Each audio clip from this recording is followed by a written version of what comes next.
اعوذ باللہ من الشیطان الرجیم بسم اللہ الرحمن الرحیم ان اللہ یامرکم ان تؤدوا الامانات الی اہلہا۔ اور یہ دو تین آیتیں نہایت اہم ہیں قرآن مجید کی۔ سارا اسلام کا سیاسی قانونی دستوری نظام اس میں ہے۔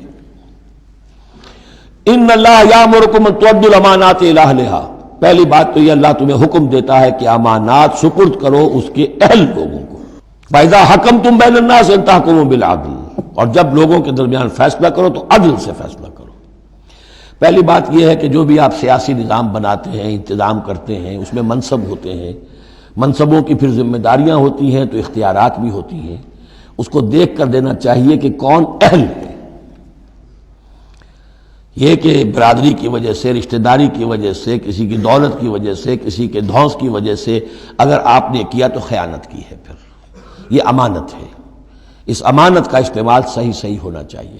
عام معنی میں بھی امانت، جو بھی امانت کسی نے رکھوائی ہے اسے واپس لوٹانی ہے، لیکن یہاں یہ وہ معاشرتی زندگی اور جو بھی ایک اجتماعی زندگی کے جو اہم اصولوں کی حیثیت سے بات آ رہی ہے کہ ان تؤدوا الامانات الی اہلہا، جو بھی اہل ہیں اس کی استطاعت اور اہلیت رکھنے والے۔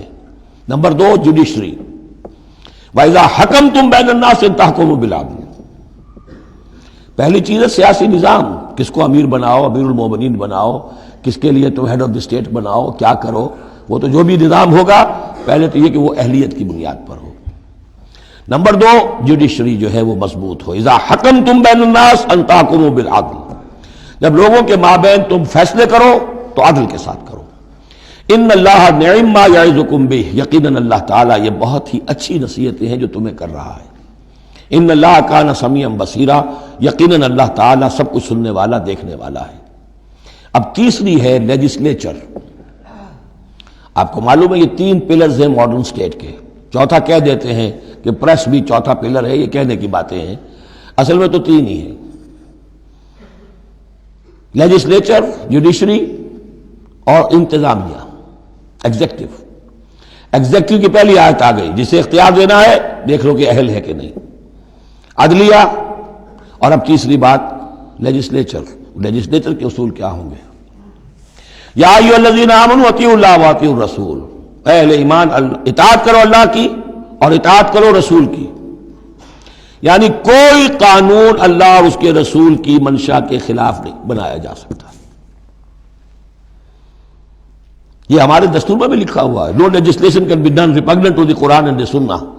لیکن یہ جو میں آج کل کہہ رہا ہوں کہ یہ منافقت کا پلندہ ہے کہ اس کی کوئی ضمانت نہیں، اس کی ایگزیکیوشن کی، امپلیمنٹیشن کی کوئی اسکیم موجود نہیں، لکھا ہوا ہے اوپر۔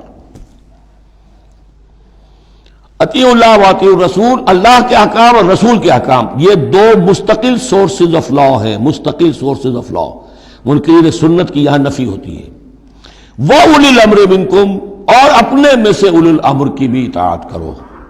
لیکن یہاں جو عجیب بات ہے وہ یہ ہے کہ تین کی اطاعت آئی، اللہ کی، رسول کی، اولی الامر کی، دو کے لیے اطیعوا، تیسرے کے لیے نہیں ہے۔ یا تو یہ بھی ہو سکتا تھا کہ اطیعوا ایک مرتبہ آ جاتا اور تینوں کو کور کر جاتا، یا ایھا الذین آمنوا اطیعوا اللہ والرسول واولی الامر منکم، تینوں برابر ہو جاتے۔ یا اطیعوا تیسری مرتبہ بھی آتا، یا ایھا الذین آمنوا اطیعوا اللہ واطیعوا الرسول واطیعوا اولی الامر منکم، دو کے ساتھ ہے، تیسرے کے ساتھ نہیں۔ اولو الامر جو ہو ایک شرط واضح ہو گئی، تم میں سے ہونے چاہیے، مسلمان ہو۔ غیر مسلم کی حکومت کو ضمن ریکنسائل کرنا اللہ سے بغاوت ہے، ریکنسائل کرنا۔ اولو الامر منکم، مسلمان تو ہونا کم سے کم۔ البتہ یہ کہ ان کی اطاعت مستقل نہیں، دائم نہیں، انکنڈیشنل نہیں۔ اللہ کی اطاعت مطلق، absolute, unconditional, without any limits. رسول کی اطاعت absolute, unconditional, without any limit. لیکن اولو الامر کی اطاعت ہوگی اللہ اور اس کے رسول کی اطاعت کے تابع۔ جو حکم لائے اسے بتانا ہوگا، میں کتاب و سنت سے کیسے اس کا استنباط کر رہا ہوں، وہ اسے ثابت کرنا ہوگا کہ یہ کتاب و سنت کے خلاف نہیں ہے، کم سے کم یہ ثابت کرنا ہوگا۔ یہ ہے فرق۔ اسی پر لیجسلیشن ہو سکتی ہے جدید، جتنی بھی مشینری ہے لیجسلیٹو، وہ کانگریس ہو، وہ پارلیمنٹ ہو، مجلس ملی ہو، قانون سازی کرے۔ ہاں ریپگننٹ to the Quran and the سنہ نہیں ہو سکتی، بات ختم ہو گئی۔ فَإِن تَنَازَعْتُمْ فِي شَيْءٍ، پھر اگر تمہارا کسی معاملے میں جھگڑا ہو جائے. اولو الامر کہتا ہے میں تو اسے اسلام کے تقاضا صحیح سمجھتا ہوں، آپ سمجھتے ہیں نہیں تم غلط کہہ رہے ہو، کہاں جائیں اب؟ فَرُدُّوهُ إِلَى اللَّهِ وَالرَّسُولِ، لوٹا دو اسے اللہ اور رسول کی طرف. یعنی اب یہ کہ جو بھی اپنی بات ثابت کرنا چاہتا ہے اسے اللہ اور اس کے رسول سے دلیل لانی پڑے گی، میری پسند، میرا خیال، میرا نظریہ نہیں، اللہ اور اس کے رسول کے.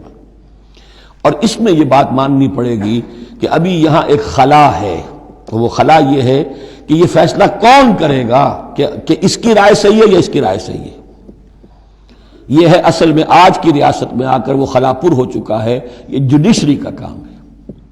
لیکن جب کہ ابھی اسلامی ریاست قائم ہوئی ہے عرب میں حضور کے زمانے میں، ابھی یہ انسٹیٹیوشنز جو ہیں شروع میں پوری طریقے سے آئیڈینٹیفائڈ اور علیحدہ علیحدہ انسٹیٹیوشنز تھے ہی نہیں کہ یہ لیجسلیچر ہے، یہ جوڈیشری ہے، یہ ایگزیکٹو ہے.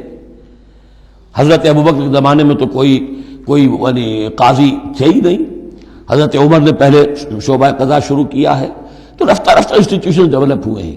لیکن اصول یہ ہے کہ دو کی اطاعت تو ہے قطعی اور لازمی، انکنڈیشنل ایبسولوٹ. تیسری اطاعت اس کے تابع ہوگی. فیصلہ کون کرے گا؟ جدید دور میں اس کا جو انسٹیٹیوشن ہے وہ عدلیہ ہے.